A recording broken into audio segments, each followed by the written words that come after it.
Listen closely, my dear friend. Lean in, as if we were sitting by a quiet fire at night, the wind brushing against the old wooden windows, and the flame flickering as though it too leaned forward to hear. For what I am about to share are not tales of faraway fables or make-believe phantoms, but whispers pulled from the very breath of ordinary lives. Lives like yours, like mine, that stumbled unexpectedly into the hands of mystery.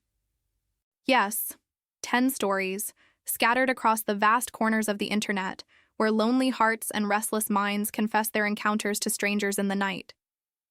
And while some read them as entertainment, others, those who listen with the soul, recognize them as fragile pieces of truth, left behind by voices trembling in the dark. Tonight, I will guide you through these stories, one by one, not with the harshness of horror, but with the tenderness of understanding. Because beneath every fright lies a heartbeat. Beneath every shadow lies a soul longing to be seen. So let us begin. Story 1. The Door That Knocked Back. There was a young man, perhaps no older than 20, who moved into his first apartment with the enthusiasm of a bird testing its wings. The place was modest, the rent merciful, and the silence almost too perfect. He enjoyed those first days with pride, setting his books upon shelves, arranging his bed, feeling the warmth of freedom for the very first time.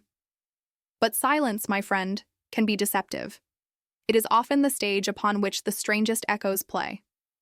On the third night, as he lay in bed, half asleep, he heard it. A knock at his front door. Not sharp, not angry, but soft, deliberate. Knock. Knock. Knock.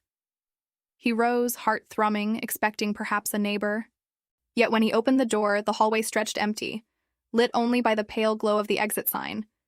He closed it again, uneasy. Moments later, another knock. This time he pressed his ear to the wood before opening. And to his astonishment, he swore. Oh, he swore. The knock came from inside the door itself, as though the wood had grown its own knuckles. Fear is not always loud. Sometimes it is a quiet realization that something you trust, a wall, a door, a home, may not be as it seems. That young man did not sleep that night, and when he later shared his story online, strangers whispered their own confessions of doors that knocked back, of walls that sighed, of ceilings that groaned not from weight, but from memory. Perhaps, dear listener, a home does not always welcome you.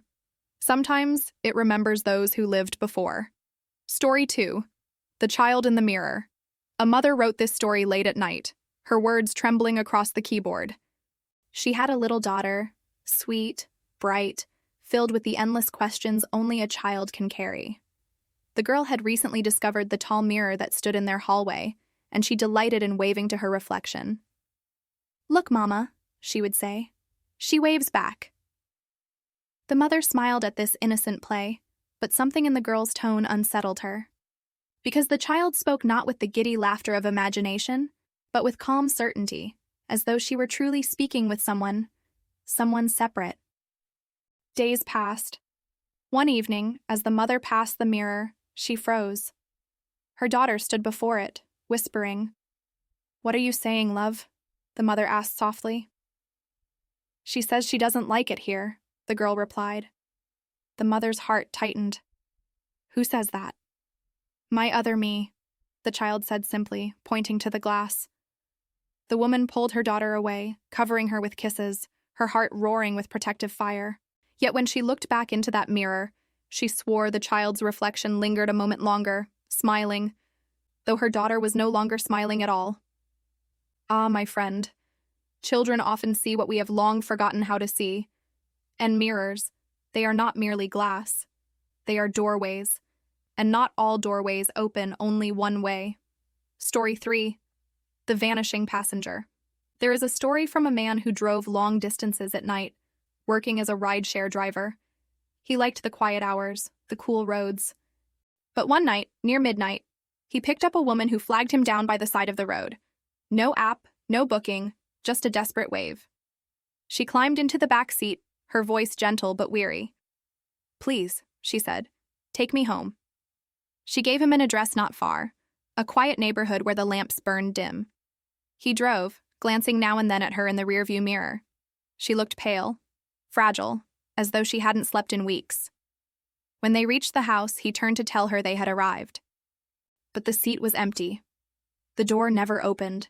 She had simply vanished. Confused, unsettled, he knocked at the door of the home.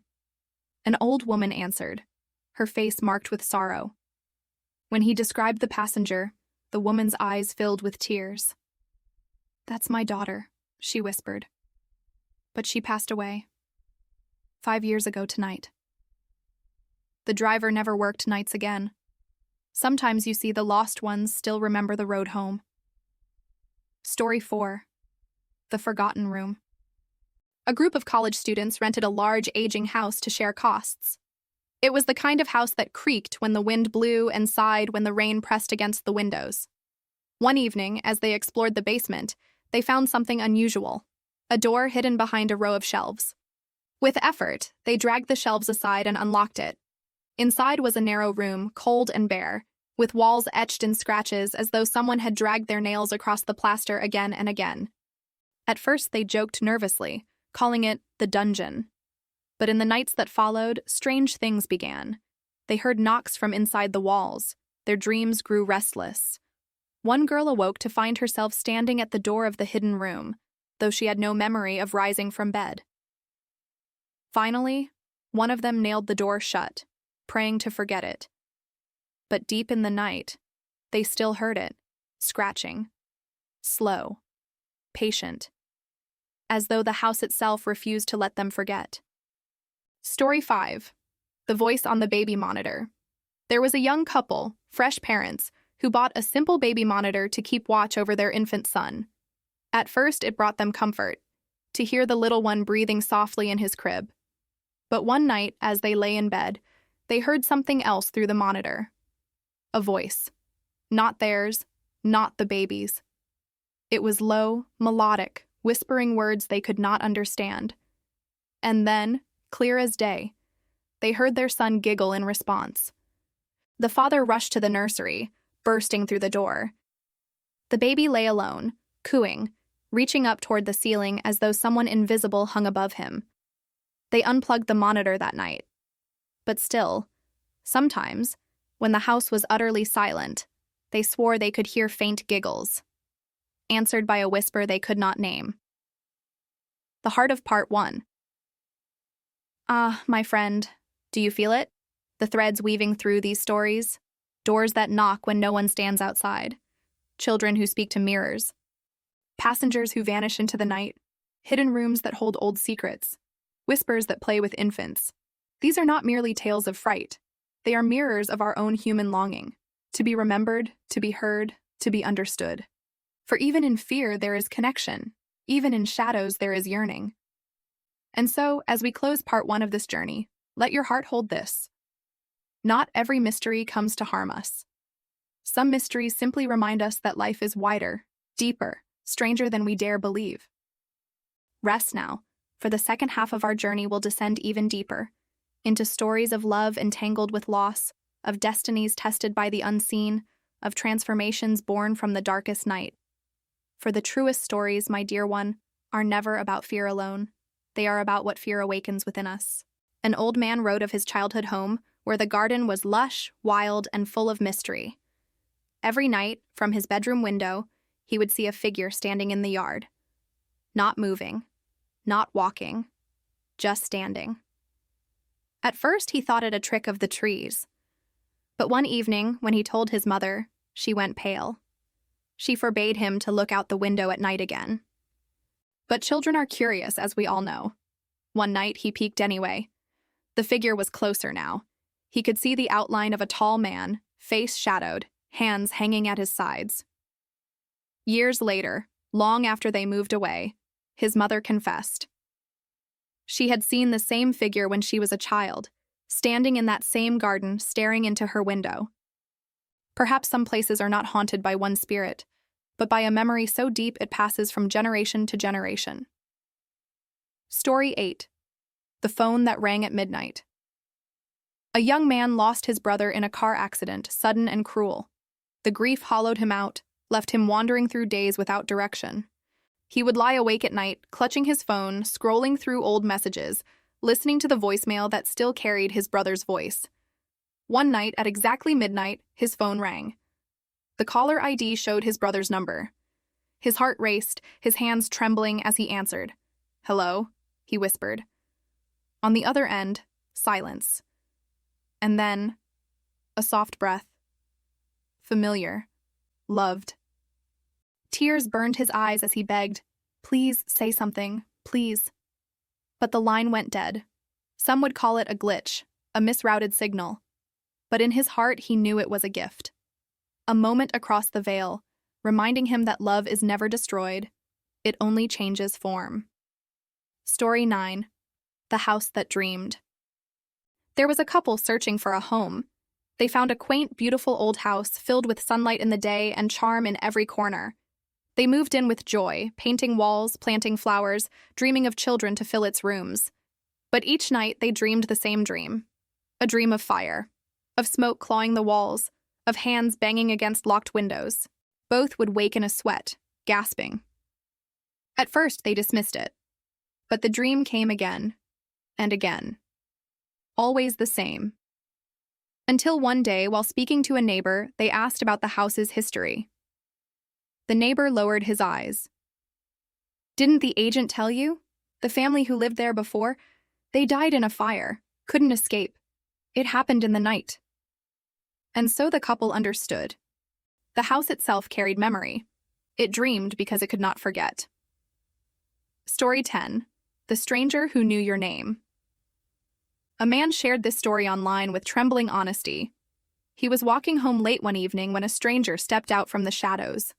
The stranger looked ordinary, but his voice carried a weight, a tone that pressed against the heart. "Be careful," the man said. "You don't have much time." The young man frowned. "What do you mean?" The stranger looked at him with eyes both sorrowful and kind. "You'll understand. And when you do, remember, your name is known." Then the stranger walked away, disappearing into the night.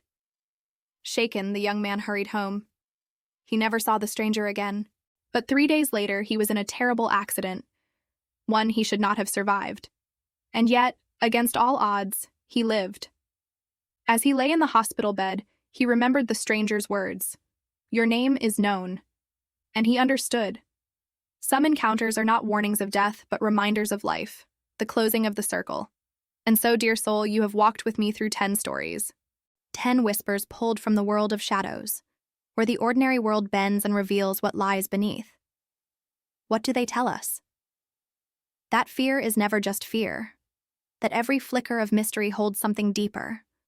Love reaching out, memory refusing to die, destiny shaping the path we walk. Yes, the stories may make the heart race, the skin prickle, but listen beyond the fear. You will hear the beating of love, echoing in the knock of an empty door, in the laughter of a child before a mirror, in the midnight phone call, in the garden that remembers. And what is the lesson, my friend? It is this.